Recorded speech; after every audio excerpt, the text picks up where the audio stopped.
And hello everybody, so what I would like to talk to you about today, this is kind of like a not really planned video. This is more of a video response to Jason Blaha's video about Layne Norton that he recently put up on his channel.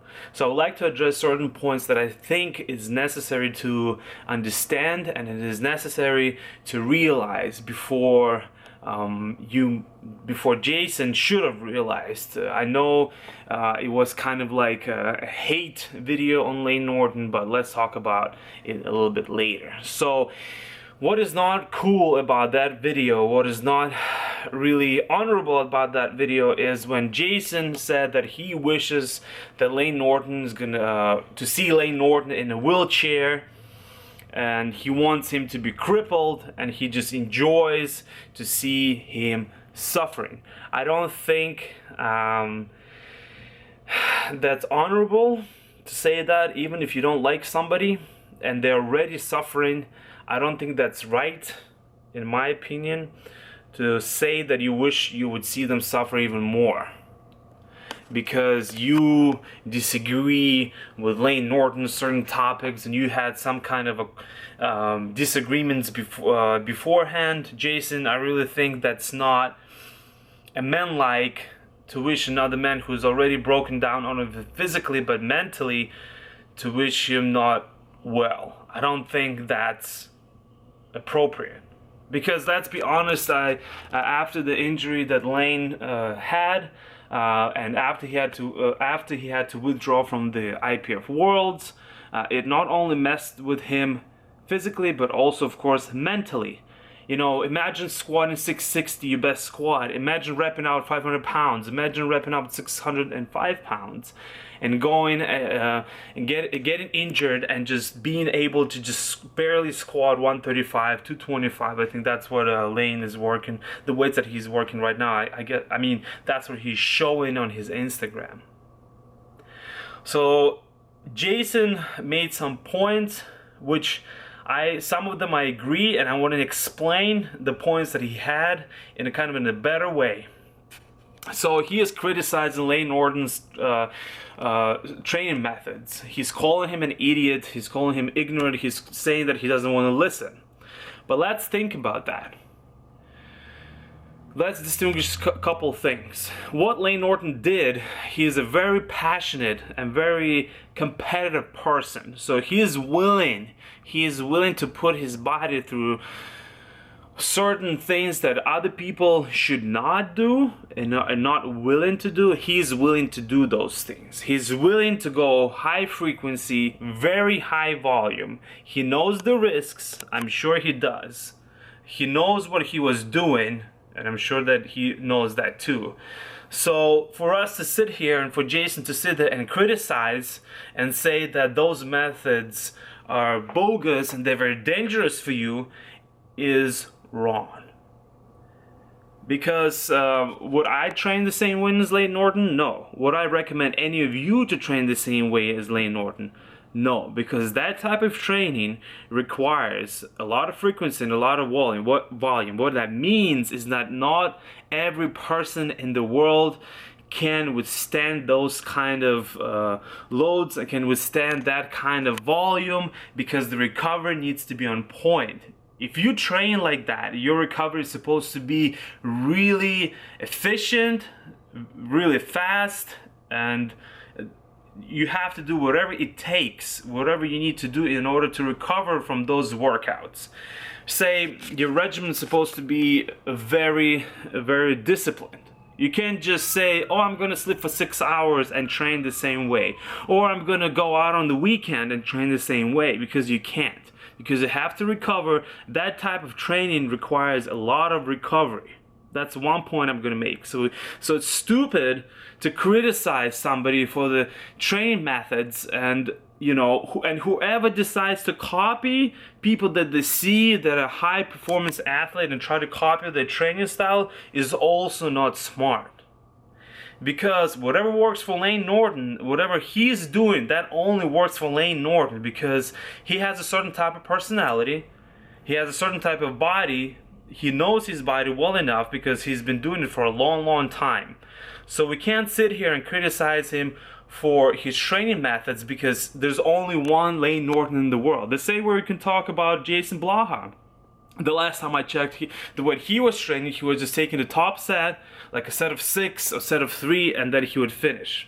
So would that same type of training works for me? No. Would that work for you? Maybe, maybe not. Is it safer? Whenever you working with a lot of weight, with a large weights, you always at risk. You're always at risk. You know, when I go and squat 240 kilos, I know I'm putting myself at risk. You know, when I bench, 167.5 kilos or 175 kilos, I know I'm putting myself at risk. But I'm willing to take those risks. And if you are not willing to take those risks, you should not. That's why you should not copy somebody's way of training. And also, a second point I would like to make is that Jason is talking about that if you want to cripple yourself, if you want to destroy your body, and if you want to just be in a wheelchair, that's training like Layne Norton. Go ahead. And that's also incorrect to say, because it depends on your goals. Layne Norton wants to be the #1. He wants to be the best at powerlifting. He wants to be the very best that he can be. So, and we all know, and I think that what you should really realize and understand, the young people who are watching those videos and who are watching, people squatting a lot of weight, people benching a lot of weight, people deadlifting a lot of weight, people handling a lot of weights, it's not for health. We'll be honest, competitive sports, it can be any sport. It can be basketball. You can cripple yourself playing basketball. You can cripple yourself playing football. You can cripple yourself playing baseball. Because it's a competitive sport, and when you're in a competitive environment, you're in competitive sports, you're not there for your health. You're basically destroying yourself for the end goal. Yes, it depends what kind of injuries you get. If you get a little injury, that's good luck on you, but you might have gotten really bad injury. So to me, I would ask Jason, do you really understand what it takes to be #1? Do you really?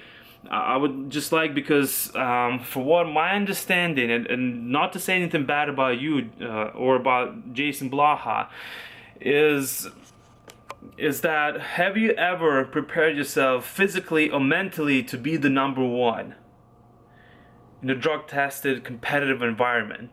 To go to the Worlds and to, how much preparation, dedication, training, physical training, mental training it takes in order to compete at such high-level event. I don't really think you know, because you haven't. I don't, because I haven't yet, but I will. So it's just a different type of mentality. So what I want people to understand through this video is that if you want to train for your health, it's a different type of training. If you're training to be just a little stronger, it's a different type of training. If you're training to be #1, it's a whole different ball game. It's a whole different. It's like your job. It's 24/7, 7 days a week, 365 days a year. You have to be on if you want to be the best. So please do not just blatantly copy anybody's style of training.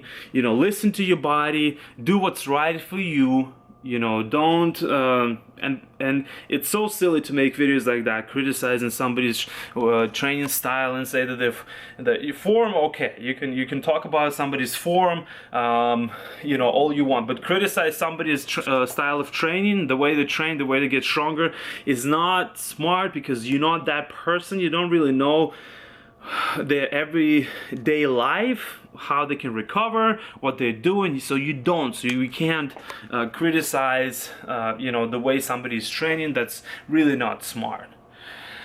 So I hope this video would teach, or the message would give the people that message, is that you have to separate between being just going to the gym for your well-being and your health, being competitive in any sport, you know, being top athlete, and just being a regular person who just wants to, you know, deadlift 500 pounds when they're 50 years old. It's two different things.